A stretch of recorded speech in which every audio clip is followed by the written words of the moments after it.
Hey, everybody, and happy Thursday. Hope everyone is having a wonderful, wonderful week. So, as always, please do say hi and where you are coming in from. You could tag some people that you feel need to see this, and you can also share this video either now, later. And if you do happen to come in on the replay, just use hashtag replay just so I know to come back and say hi. I do love engaging with people after, obviously, after the fact that they've come onto a live. So, again, as you can see in the description of this live, we're going to be going over 5 things that people do on LinkedIn to get restricted or sometimes permanently blocked. Now, these are all factual things. These are in the do's and don'ts in the user agreement on LinkedIn.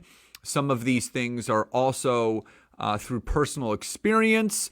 These are also things that people need to do, but also reading blogs and social media. And all of those things are really, really important. Good to see Mary jumping on. So as always, please do say hi and where you are coming in from. And the reason for this live specifically is I love to continue to educate and inform people, not so much a my way or the highway type scenario. But I know that every social media platform is different. I know that there's a lot of people that want certain social media platforms to work for them. But I also know that there's a lot of bad advice being given out there. There's a lot of things that are people are being taught how to do that are actually hurting their business. I have 2 clients specifically that were told that, you can hire a marketing company to post and engage and do all this stuff for you.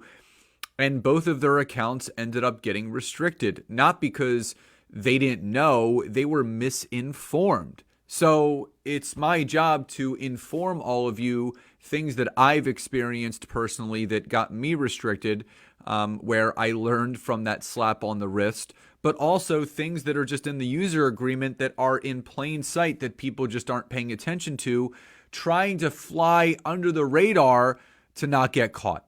So again, please do, as you're jumping on, say hi and where you're coming in from, tag some people, share this video.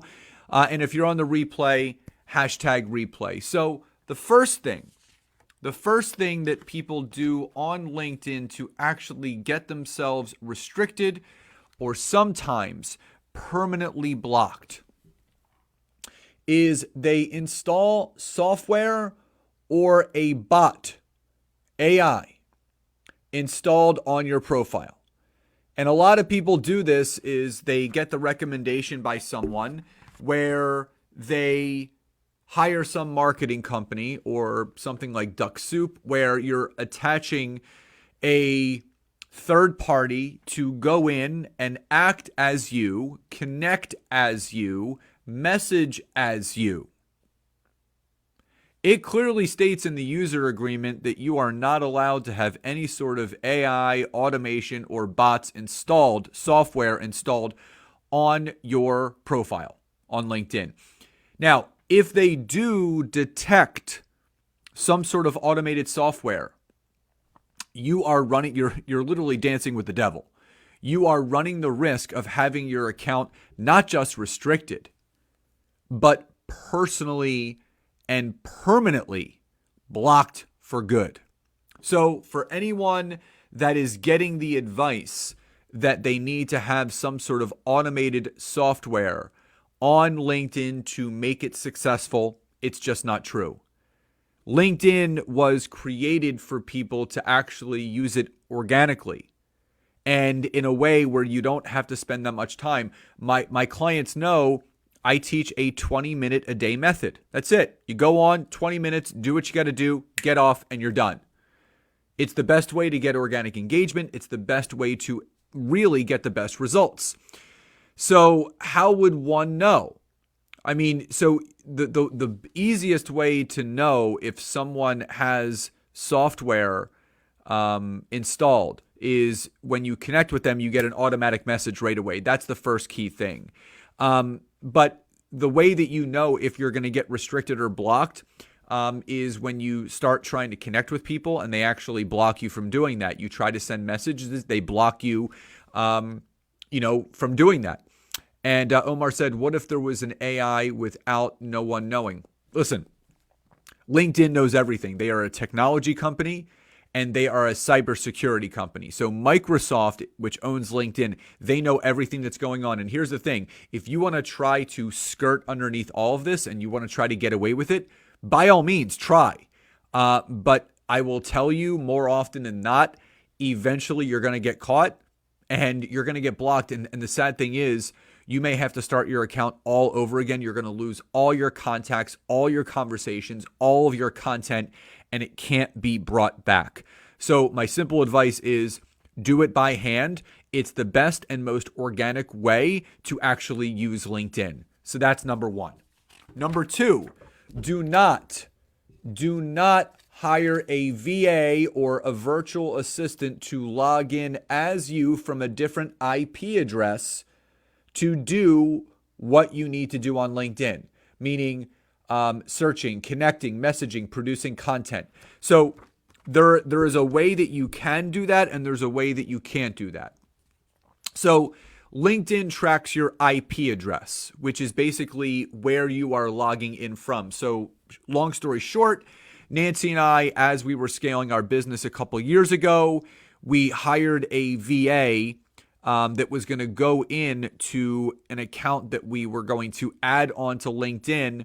It was called Scott Aaron Coaching. It was going to be a separate profile that was going to be used to build that business, and it had all my personal information. Only problem was the IP address was in the greater Philadelphia area, and they were logging in from Venezuela. So what that did was it triggered something with LinkedIn and saying, okay, well, their profile says they're in Philadelphia, but the IP address of someone logging in is coming from Venezuela. That's not right, and the account got blocked.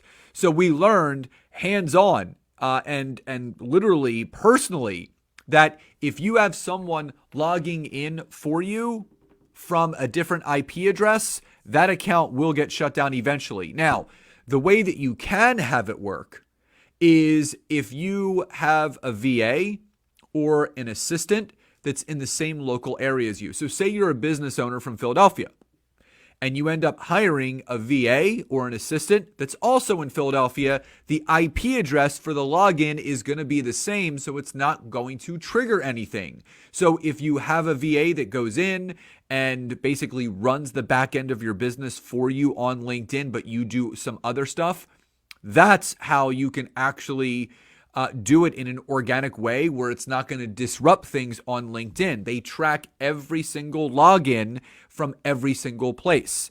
So again, make sure that if you have a VA, they're in your local area where the IP login address is going to be the same. If they're out, you run the risk not only of having your account shut down, but anything attached to your account shut down as well, which includes your business page. So that's number two. Number three, you are sending too many connections daily, weekly, or monthly. Now, this is somewhat new because back in December, they really started to be stringent about how many connections were being sent because of the automated software that people were having on their profile. So to my knowledge, everything that I've read, the safe number of connections to send per week is 100 connections. So 100 connections per week, broken down into 4 days a week is 25 a day, 5 days a week, 20 a day. And if you want to connect 7 days a week, 14 connections a day will keep you under that 100 connection threshold. Now, if you go over that, LinkedIn will restrict you for a day. If you do it again, they will restrict you for a week. You do it again, they will restrict you for 30 days. And if you do it for a fourth time, they will permanently block and delete your account. So make sure that you are only sending 100 connections max per week, 400 connections per month, and so on and so on. Hey, Shirley, good to see you coming in. So again, if that all makes sense, Y or yes in the chat box. Number four, you are sending too many messages at one time that are simple copy and paste. Sending too many messages that are simple copy and paste. So this happened to me last September. So I had just released a brand new book, and basically I added it to my experience section as, a new position, best-selling author, and I was getting a lot of congratulations. So I was replying, thank you so much. It really means a lot to me. If you'd like to check the book out, here's the link. And I would copy it, and then every time I got a congratulations, I would paste it. Now, what I found was if you copy and paste the same message by hand more than 12 times in a row, LinkedIn will stop you from sending more messages until the next day. So if you have a message like that, so say you released a new book or you released a podcast and you add it to your experience section, people start congratulating you. Do not copy and paste and send multiple messages in a row. Rule of thumb, stick with 3 to 5 people at a time per day, and eventually you will get caught up. And again, that won't have you blocked and restricted on LinkedIn. So if you copy and paste an organic message yourself and you do it too many times in a row, you will have your account temporarily blocked from sending messages, which again is a key aspect to LinkedIn that you don't want to have happen. And finally, number 5. If you post content that is polarizing, controversial, or political, LinkedIn could permanently or temporarily block your account. LinkedIn has a very, very strict rule about what kind of content that they do want on the platform. They do want educational content. They do want informational content. They want how-to content. They want stuff like this where they're educating the audience. What they don't want anything controversial where it's going to bring up negativity or it polarizes that person's specific account. They don't want political stuff out there because, again, it adds to controversy and polarizing people where it kind of breeds that negativity. They want to keep it a professional, safe, and positive platform. And you can go on LinkedIn's personal page and you'll see that they've been actually keeping track of how many accounts and how many comments and how many posts they've deleted, banned, and gotten rid of that violate these guidelines of what people are posting. So again, if you want to voice those types of controversial, polarizing, or political statements, I would not recommend doing it on LinkedIn because it's a business platform. They don't want it for that. I would do that on other social media platforms if that's where you want to share that personal stance on those specific things.